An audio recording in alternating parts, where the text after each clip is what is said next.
The crystal chandelier cast dancing shadows across the mahogany dining table as my cousin Victoria raised her champagne flute, the Cartier bracelet on her wrist catching the light with practiced precision.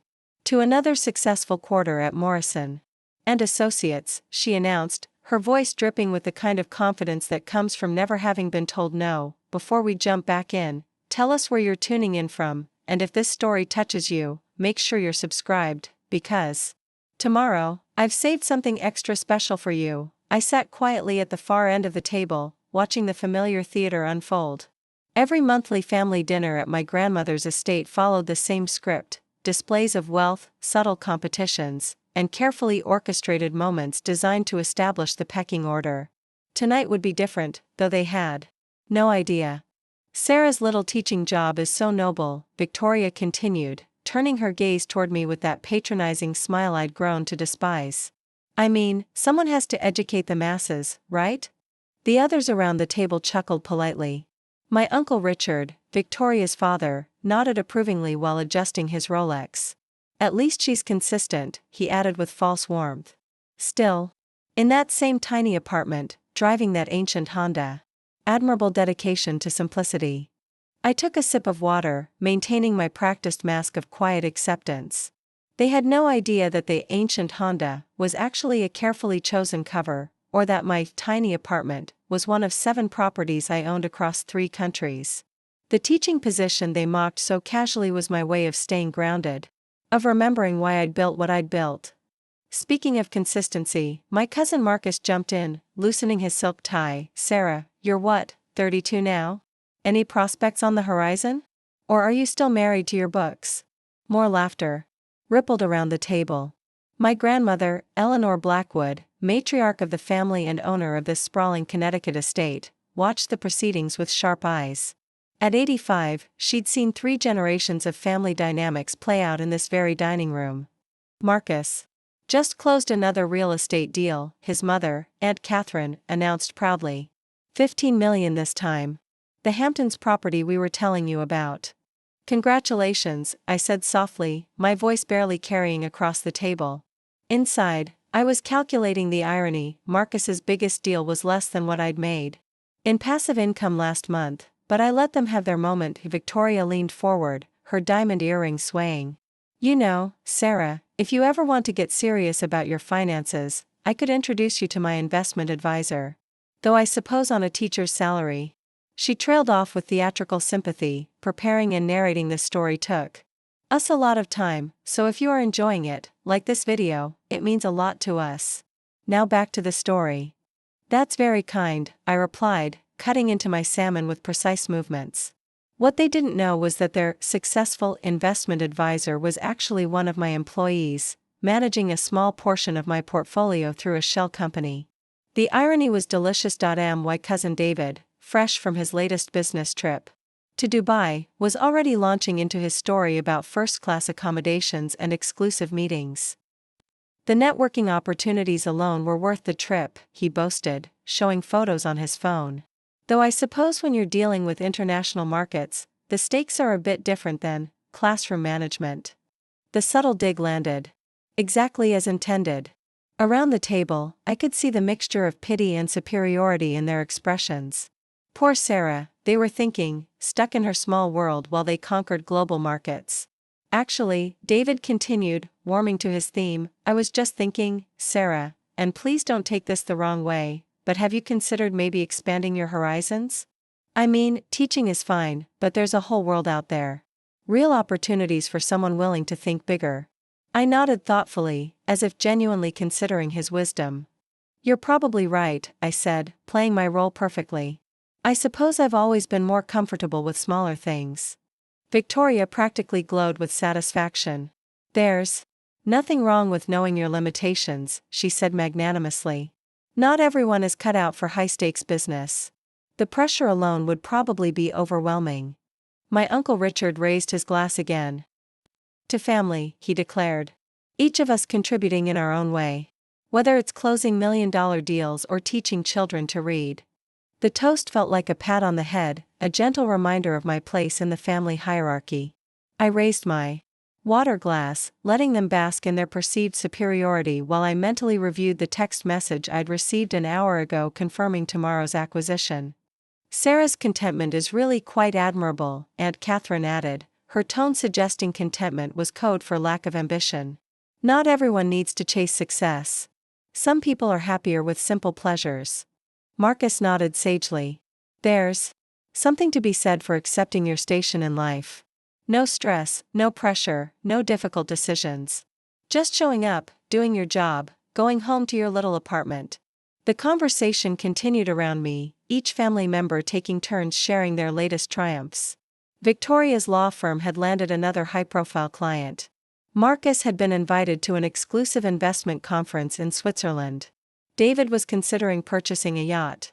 Each announcement was delivered with the casual confidence of people who'd never known real struggle. Meanwhile, I sat quietly, remembering the scholarship kid who'd once felt grateful just to be invited to these dinners.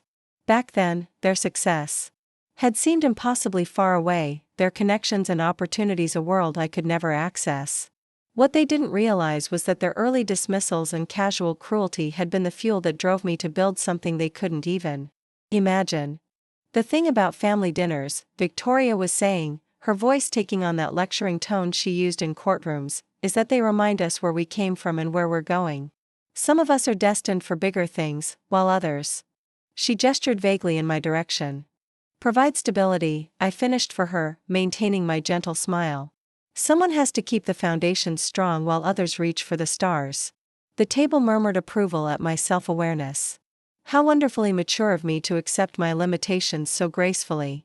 How refreshing to find someone content with mediocrity in an age of endless ambition. My grandmother, who had been unusually quiet during the festivities, finally spoke. Sarah, dear, you've been very thoughtful tonight. Anything particular on your mind? Eleanor Blackwood missed nothing.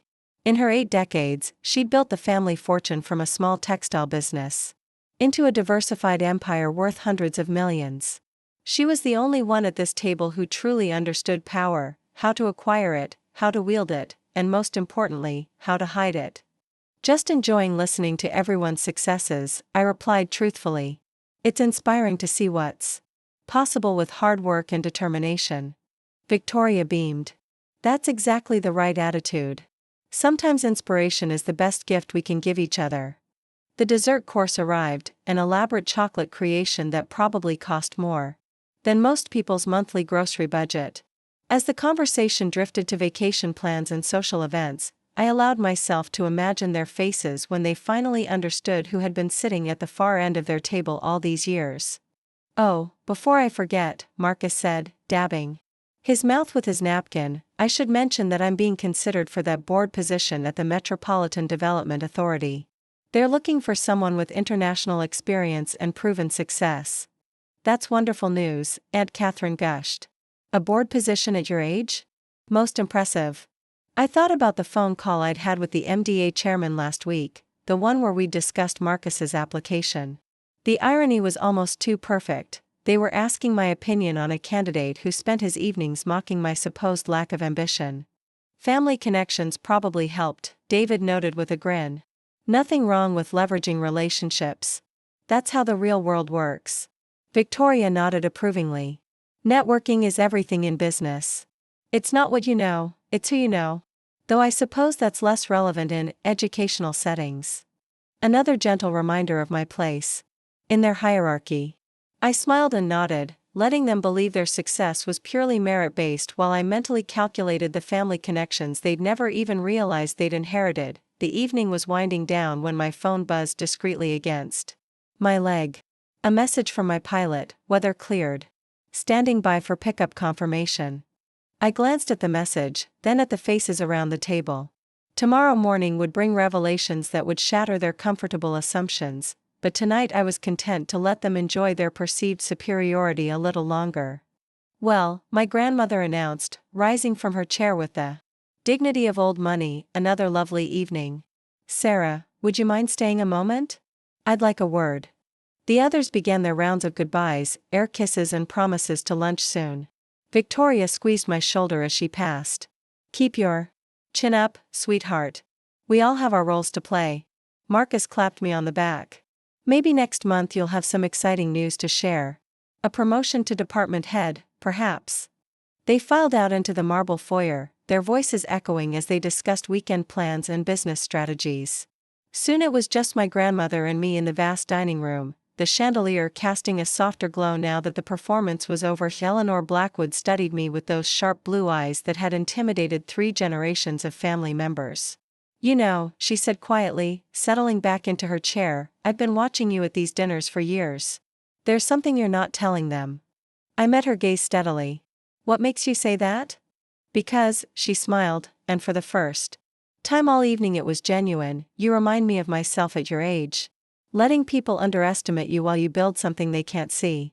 The silence stretched between us, filled with decades of family history and unspoken understanding.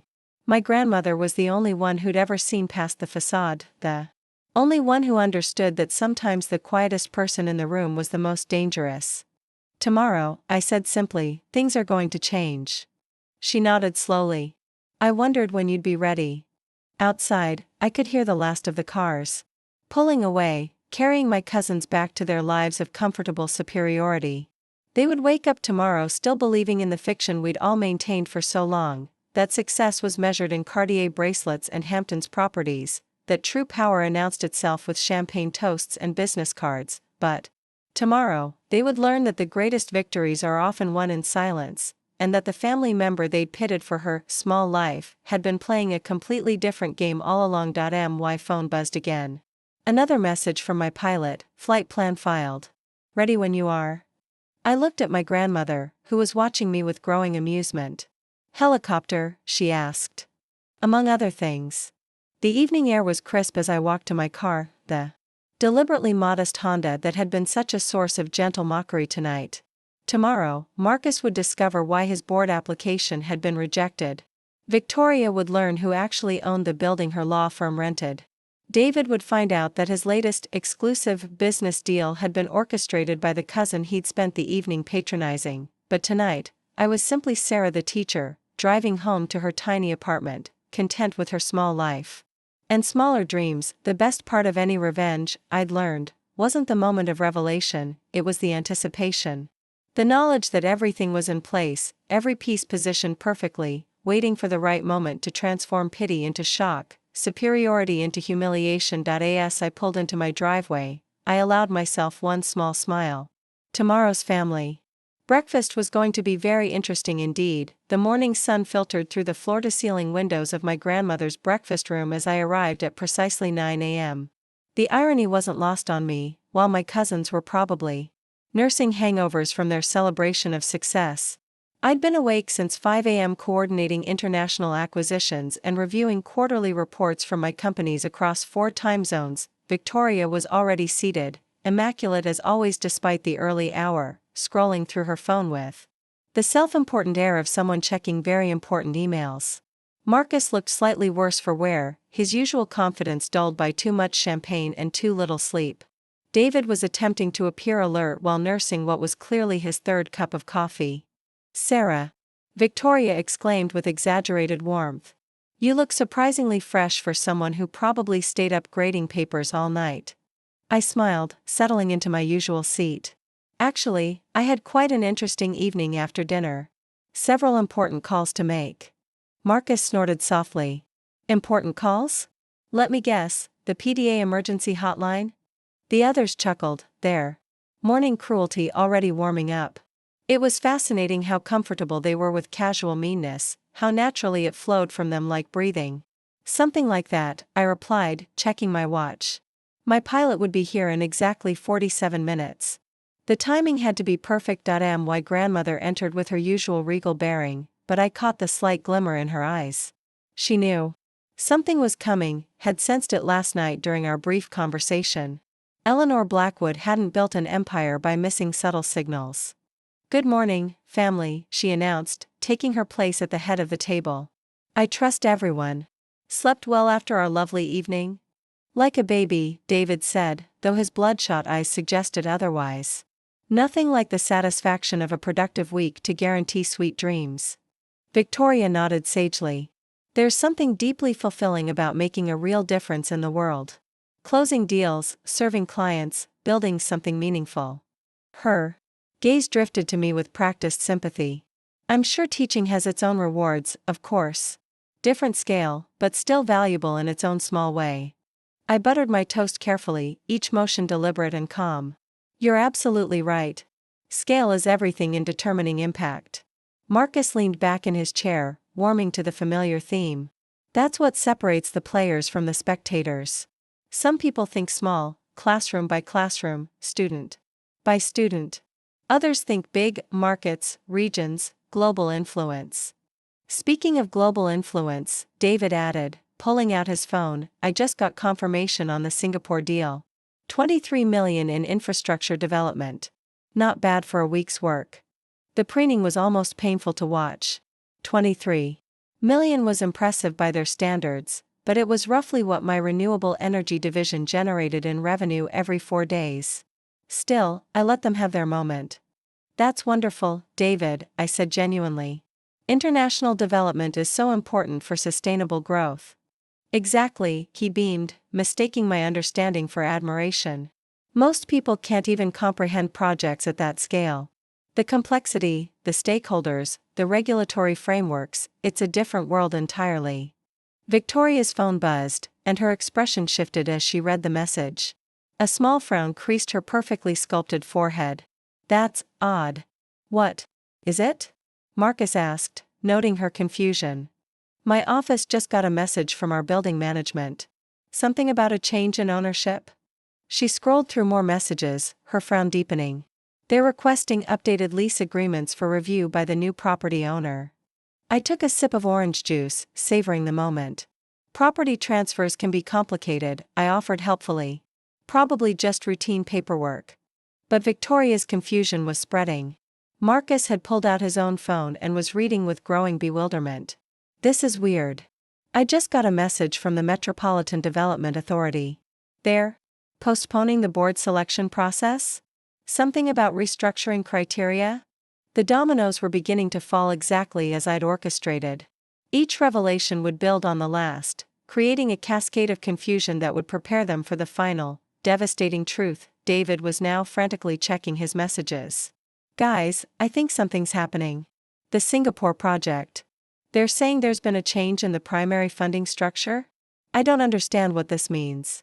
My grandmother was watching me with undisguised fascination, a slight smile playing at the corners of her mouth. She'd lived through enough corporate machinations to recognize a masterfully executed strategy when she saw one. These things happen. In business, I said gently, maintaining my role as the naive teacher offering comfort. Markets fluctuate, partnerships change. I'm sure it will all work out. Victoria was making phone calls now, her voice taking on that sharp edge it acquired when she felt out of control. Yes, I need to speak with building management immediately. What do you mean you can't disclose the new owner? This is completely irregular. Marcus was having his own crisis, learning that the board position he'd been so confident about was no longer available. The criteria had been refined to require candidates with broader international experience and a more diverse portfolio of achievements. I don't understand, he muttered, scrolling through increasingly confusing emails. Yesterday everything was locked in. Today it's like the rules changed overnight. Maybe they found a better candidate, I suggested innocently. Someone with more extensive qualifications. The suggestion hit him like a physical blow. Marcus had never considered that someone might be more qualified than him, more deserving of opportunities he'd always assumed were his by right. David was pacing now, his phone pressed to his ear. No, you don't understand, this was a done deal. The funding was secured, the contracts were ready. You can't just change the entire structure without notice. But they could, and they had. What David didn't know was that the primary investor in his Singapore project was one of my shell companies, and I decided his particular brand of arrogant incompetence wasn't the image I wanted associated with my overseas development initiatives. The breakfast table was transforming into a crisis management center, each cousin frantically trying to understand how their carefully constructed professional lives were suddenly unraveling. The confidence they'd worn so casually last night was evaporating like morning mist. This has to be connected, Victoria said, her lawyer's mind searching for patterns. 3 separate business disruptions overnight? That's not coincidence. She was right, of course. It wasn't coincidence, it was precision. Years of careful planning, strategic positioning, and patient relationship building, all leading to this moment when their assumptions about power and success would be shattered in one devastating revelation. My phone chimed softly. A text from my pilot, 2 minutes out. Landing in the East Meadow as requested. I glanced at my watch, then at my grandmother, who nodded almost imperceptibly. It was time. I should probably mention, I said quietly, my voice cutting through their panicked conversations, that I know what's happening to your business deals. The table fell silent. 3 pairs of eyes turned to me with expressions ranging from confused to irritated. Sarah, Marcus said with forced patience, I appreciate that you want to help, but this is complex business stuff. Not really your area of expertise. You're right, I agreed, standing slowly from my chair. Teaching kindergartners is quite different from running multinational corporations. Victoria laughed, though it sounded strained. Sarah, honey, we're dealing with real crisis here. Maybe save the career advice for later? Through the French doors leading to the garden, I could hear the approaching helicopter. The sound started as a distant whisper, barely noticeable above their continued phone calls and worried conversations. But it was growing steadily louder. What I find fascinating, I continued, my voice taking on a different quality, the tone I used in boardrooms rather than classrooms, is how easily you've all accepted your success as inevitable. As if your achievements existed in a vacuum, disconnected from outside influence. David looked up from his phone, annoyed. What are you talking about? The helicopter sound was unmistakable now, the rhythmic whoop-whoop-whoop of rotor blades cutting through the morning air. My cousins were starting to notice, glancing toward the windows with curiosity mixed with irritation. I'm talking about the fact that your law firm's building, Victoria, is owned by Meridian Holdings. Which is a subsidiary of Blackwood International. Which is one of my companies. The words hung in the air like smoke from an explosion. Victoria's face went through a series of rapid changes, confusion, disbelief, and the first stirring of something that might have been fear. That's impossible, she stammered. You're a teacher. You live in a tiny apartment. You drive a 15-year-old Honda. I drive a 15-year-old Honda because I choose to, I corrected. The apartment is tiny because I use it as a safe house. And I teach because it keeps me grounded in what actually matters, which you've all apparently forgotten. The helicopter was directly overhead now, the sound thunderous as it settled onto the East Meadow. Through the windows, they could see the sleek black aircraft, corporate logo gleaming in the morning sun. Marcus was staring at me like I'd grown a second head. You're saying you own companies? Plural. 17, actually. Across 6 countries. Including the development fund that was financing your Singapore project, David. I turned to him with a smile that was no longer gentle or self-deprecating. Was being the operative phrase. David's face had gone completely white. You killed my deal? But why? Because, I said, moving toward the French doors as a figure in a pilot's uniform approached, after watching you spend years mocking other people's ambitions, questioning their qualifications, treating anyone you perceive as beneath you with casual cruelty, I decided you weren't the kind of person I wanted representing my investment interests. The pilot reached the doors, and I opened them to let him in. Good morning, Miss Chen, he said with professional courtesy. The aircraft is ready for departure whenever you are. My cousins were staring at the pilot, then at me, then back at the pilot, as if he were a hallucination brought on by too much stress and too little sleep. Miss Chen? Victoria whispered. Sarah Chen, I confirmed. Also known as SC Chen, founder and CEO of Chen International. You might have heard of it, we're in the Fortune 500 now. Marcus was frantically Googling. On his phone, his face growing paler with each search result. Holy shit, he breathed. SC Chen, net worth estimated at, this can't be real. The Metropolitan Development Authority position you wanted so badly. I continued. They asked for my recommendation on candidates. I told them you lacked the international perspective and collaborative skills necessary for effective leadership. I wasn't wrong. The pilot was waiting patiently, accustomed to these kinds of revelations. He'd been present for similar moments in boardrooms around the world, watching as people realized they'd been underestimating the wrong person. Your Singapore deal was actually quite good, David, I said, turning to my cousin who was still staring at his phone in shock. The infrastructure development plan was solid, the environmental impact assessments were thorough. But the leadership team you assembled had a disturbing pattern of discriminatory behavior toward local workers. That's not how we do business. Victoria found her voice first, her legal training kicking in even as her worldview crumbled. But you sat there last night. You made us think. I let you reveal exactly who you are, I interrupted. The way you treat people you think are powerless, the casual cruelty you show to anyone you perceive as beneath you, that tells me everything I need to know about your character. My grandmother was watching the proceedings with undisguised delight, clearly enjoying the masterclass in strategic revelation she was witnessing. This was better than any corporate takeover she'd ever orchestrated. The beautiful thing about real power, I continued, checking my watch, is that it doesn't need to announce itself. It doesn't require champagne toasts or designer accessories. Or constant validation. It simply acts. Marcus was still scrolling through search results, his expression growing more stunned with each article he found. The Chen Foundation, the renewable energy initiatives, the education funding programs. Sarah, this says you've donated over $200 million to educational causes alone. Education is important, I said simply. It gives people opportunities to rise above the circumstances they're born into. Something I learned personally.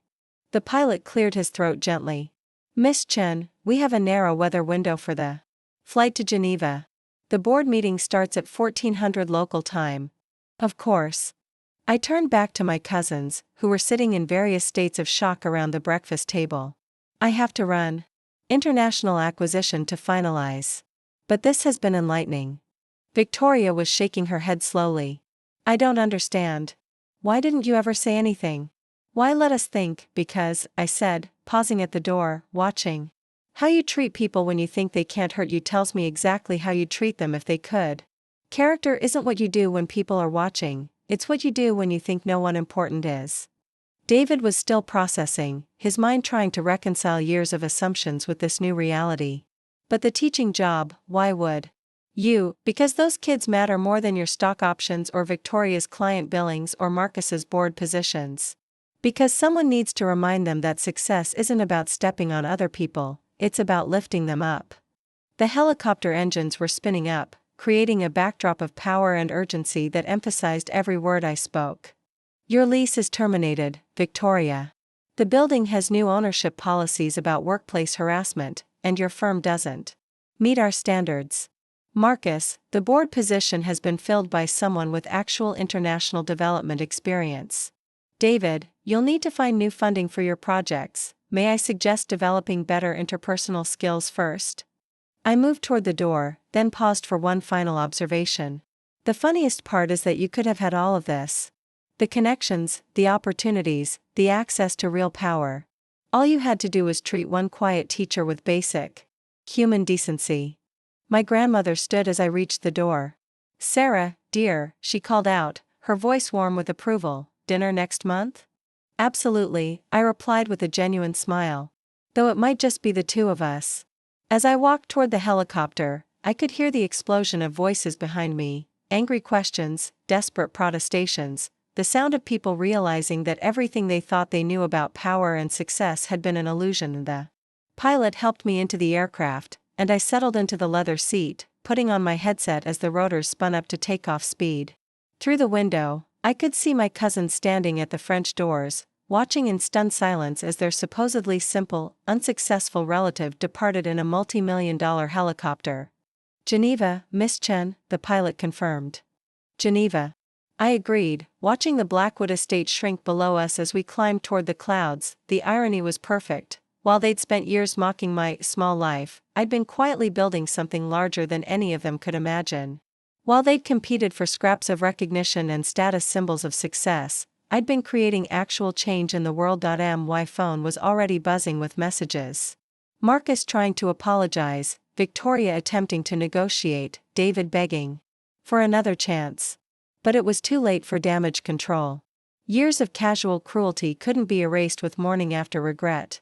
As we banked toward the international airport where my jet was waiting, I allowed myself a moment of satisfaction. Not because I destroyed their comfortable assumptions, though that had been necessary, but because tomorrow, those board positions and funding opportunities would go to people who understood that true success meant lifting others up, not pushing them down. The best revenge, I'd learned, wasn't about destroying your enemies. It was about building something so much better than what they'd created that their small-minded cruelty became irrelevant. My cousins would recover, eventually. Find new jobs, new opportunities, new ways to feel superior to others. But they'd never again be able to look at the quiet person in the corner of any room without wondering what power might be hiding behind apparent weakness, and that, perhaps, was the most valuable lesson of all. As the helicopter carried me toward my next meeting, toward decisions that would affect thousands of lives and millions of dollars, I thought about the kindergartners I'd see on Monday morning. They still believed that success meant being kind, that power meant using your strength to help others, that the best victories were the ones that made everyone feel better about themselves. Maybe I had more to learn from them than they did from me. The aircraft climbed higher, carrying me toward a world where quiet teachers could command helicopter pilots and family dinners could become masterclasses in strategic revelation. Where the greatest power was the kind that didn't need to announce itself, it simply acted, quietly and decisively, to make the world a little more just. After all, the best lessons are often taught without words, and the most important education happens when people realize they never knew what they didn't know. The end. Up next, you've got 2 more standout stories right on your screen. If this one hit the mark, you won't want to pass these up. Just click and check them out. And don't forget to like, subscribe and turn on the notification bell, so you don't miss any upload from us.